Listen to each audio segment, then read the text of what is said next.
的交通安全。另外，澳洲有爆红的超胖企鹅，9个月大体重已经来到23.5公斤，一天居然能吃下30。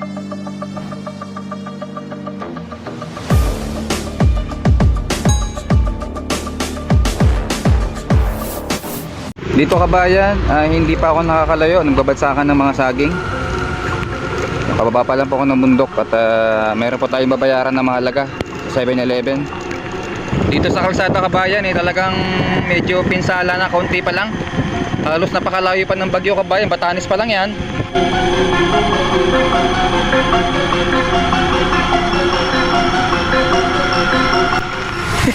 Grabe. Dito po kabayan, sa aming lugar ay hindi pa mismong tumatapak ang bagyo. Ay talagang bagsakan ng mga kaunting puno kabayan, ganyan po kalakas ang hangin. At dito po kami nakatira mismo sa taas na bundok kabayan. Kaya mas ramdam namin ang hangin na dala ng bagyo na yan. At ngayon kabayan, ang oras po ngayon ay alas 10. At kaunti pa lang ang tubig. Kaunti pa lang ang tubig na rumaraga sa kabayan kasi talagang wala pa sa amin ng bagyo. Pero grabe po yung kabayan, ng kabundukan ng Taiwan hanggang dun po yan sa karagatan kabayan, nabagsak.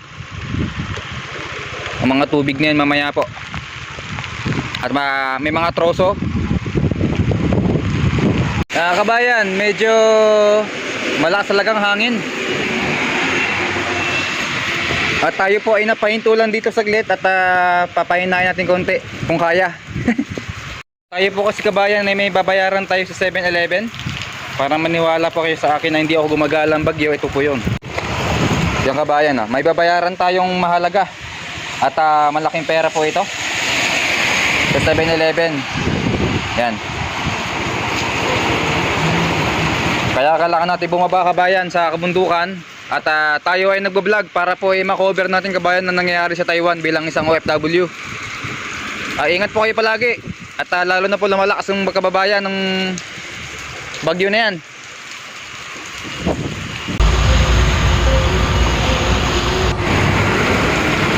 Grabe. Sige po kabayan, wala na po yan mamaya. Ang nyug niya, nag-iisa na yan.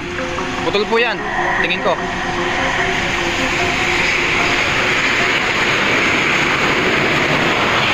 Ayan na, grabe.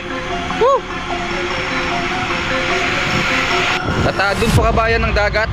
At talagang zero visibility agad kababayan. Ngayon, dun po yung 7-Eleven na pupunta ko. At mukhang hindi ko nakakayanin pamunta kabayan. Talagang malakas.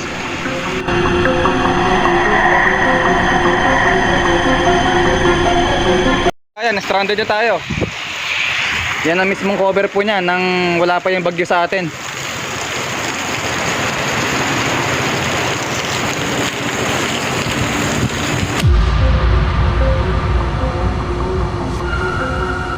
Kabayan, nakabayad na ako ng 7-Eleven at nandito po ako sa CR sa likod.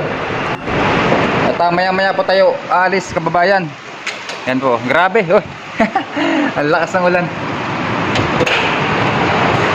At dumadagungdong na sa Taiwan kabayan, kailangan natin umuwi. Bawal tayong tumagal dito sa 7-Eleven. Mamaya po di tayo makakauwi kabayan. Ito po ang aking jacket. At maliligo po tayo ng ulan kabayan. Dito po ako nagparada. Dito po ako nagparada kabayan ngayon. Napakalakas. At tayo ay i-save natin yung cellphone tsaka bag.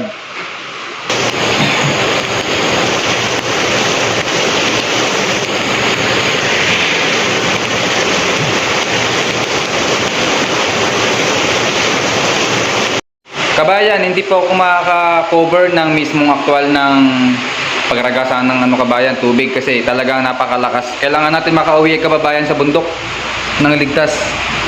At salamat po, God bless po. Ingat po kayo mga OFW kabayan.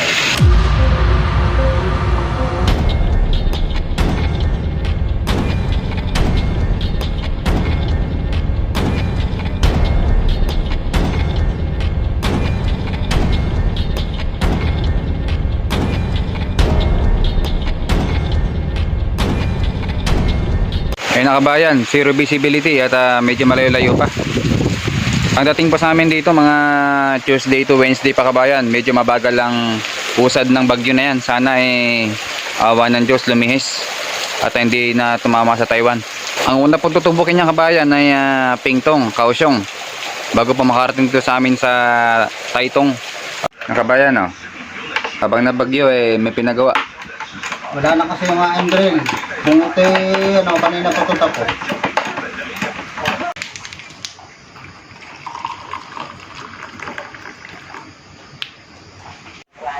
Ito kabayan, magkapalit po ng lamesa. Ang amo, ito po yung luma. Oh. May dressing to, bakit? Apat yan. Apa ito po yung luma kabayan. Nakatugtong. Ito po yung bago. Mga kababayan, ginagawa at ay habang umuulan. Kabayan, ngayon ay alas 5 ng hapon at okay naman kami dito. At ang aking kasamang Pilipino kanina ay may ginawa lang kami dyan sa lamesa na pinagawa ng amo. At meron po siya ditong chinarge. Yan mga kababayan, solar po yan para sa kanyang kubo. At yan po ay kailangan. Kababayan, maraming salamat po sa mga sumusuporta sa akin. Lalo po bukas sa aking upload kababayan. Ayan po ay pagtumbok mismo ng bagyo sa Taiwan. At naka-update po tayo. God bless po sa lahat ng OFW kababayan. Palagi po kayong mag-iingat. At sa lahat po ng kakilala ko, kamag-anak. At sa pag-shares ng mga videos kababayan. God bless. Day 150.